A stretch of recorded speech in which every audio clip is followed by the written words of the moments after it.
So you've got a book on Amazon. It might be an ebook, it might be a paperback.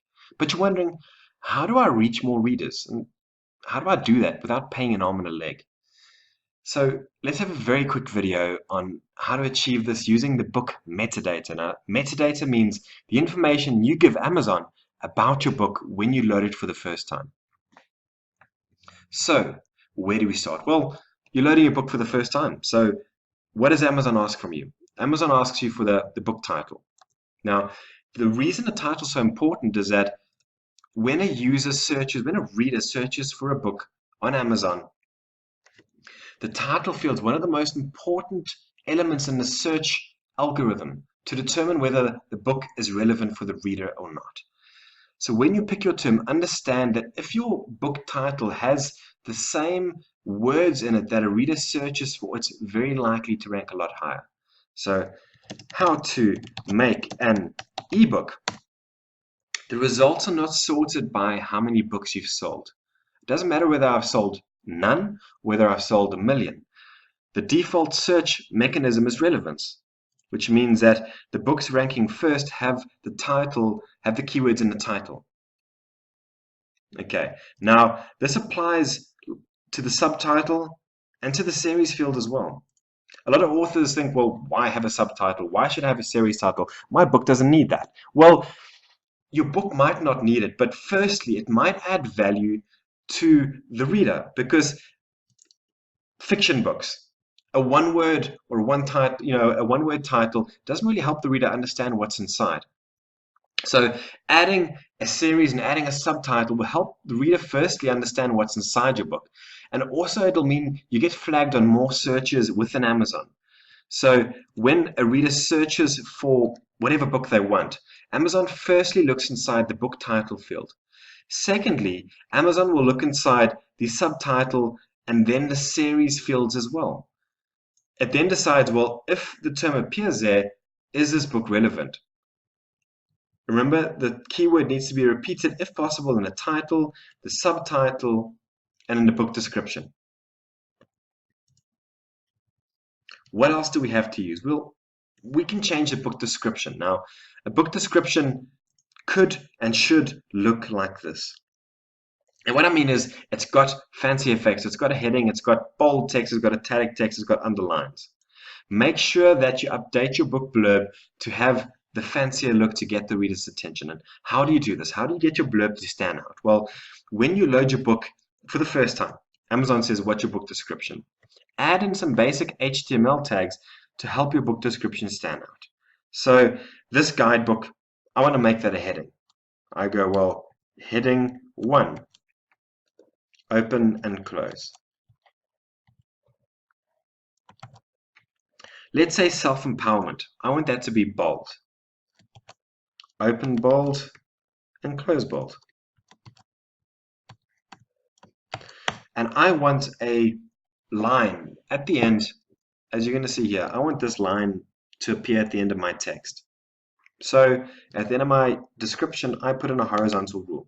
Now, I go into a lot more detail on my blog, guys. So if you want more information about the tags you're allowed to use, make sure that you visit my blog post. I'll give you the full range of tags you're allowed to use. The bottom line is, make sure that you make your book blurb stand out with HTML. So what else do we have to play with? Well, we have the book keywords. Now, why are keywords important? As I mentioned, when a user searches for a term, Amazon looks in the title, the subtitle. It also looks in the book description and the keyword field. Now, you're allowed to pick 7 keywords. Now, the word keywords is a bit deceiving because it's actually, the terms you pick can be phrases. They can have more than one word. Amazon recommends, for example, 2 to 3 words per phrase.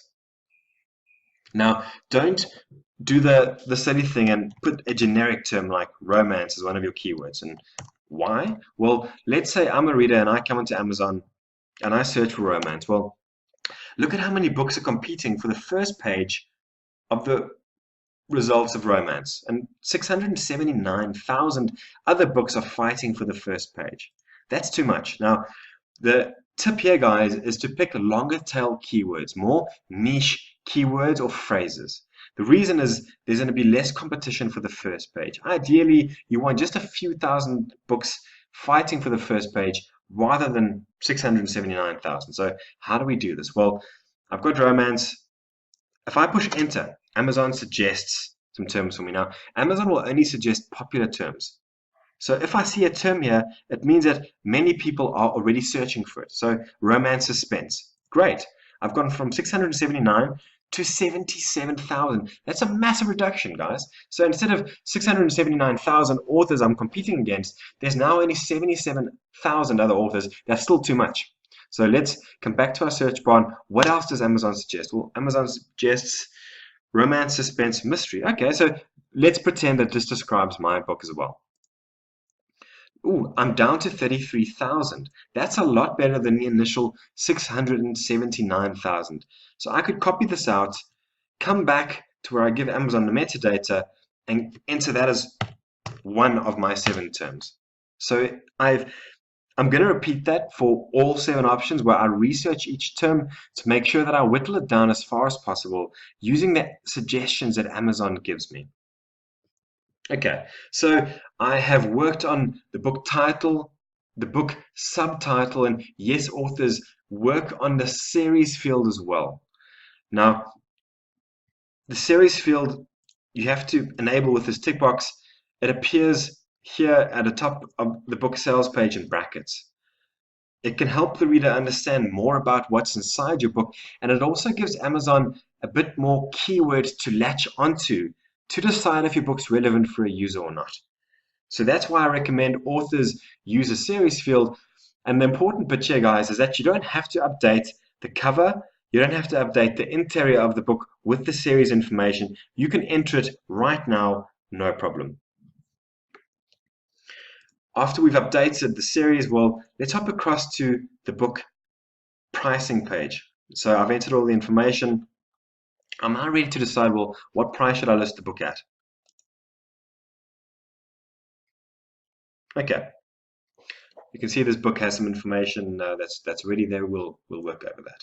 So let's say I list the book at $2.99, and I want 70% royalties because it's $2.99. Okay. Now this tip is going to be, well, look at the price that readers from the UK would be paying. They'd be paying £2.10p. I hope I said that right. So 2.1 pounds. That's not a very nice number, and that comes from Amazon automatically converting the $2.99 into pounds. If I untick this box, let's make the number more appealing. Let's make it £1.99.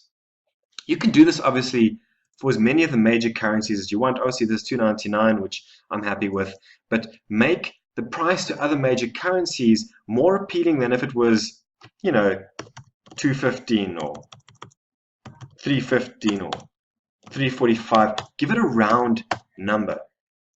So let's just flick that back. So it's $2.10, and we'll make it $1.99. So there's some very quick and easy tips, guys, to help the book appear in more searches and to help readers make the decision on whether to buy your book or not. Now, I've gone over this very quickly. There is more information on my blog post about this. So have a look at the blog post, guys. Let me know what you think about picking a better title, using the series field, using the subtitle field, enhancing your blurb with HTML. Just remember to always be honest about the keywords you use. Don't pick terms like best-selling, free.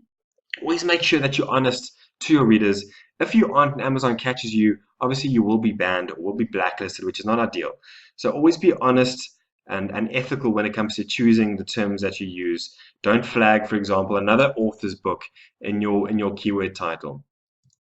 Guys, any questions you have, please let me know at the bottom of the post. Have a look on the blog. There's a lot more information given. Otherwise, thanks.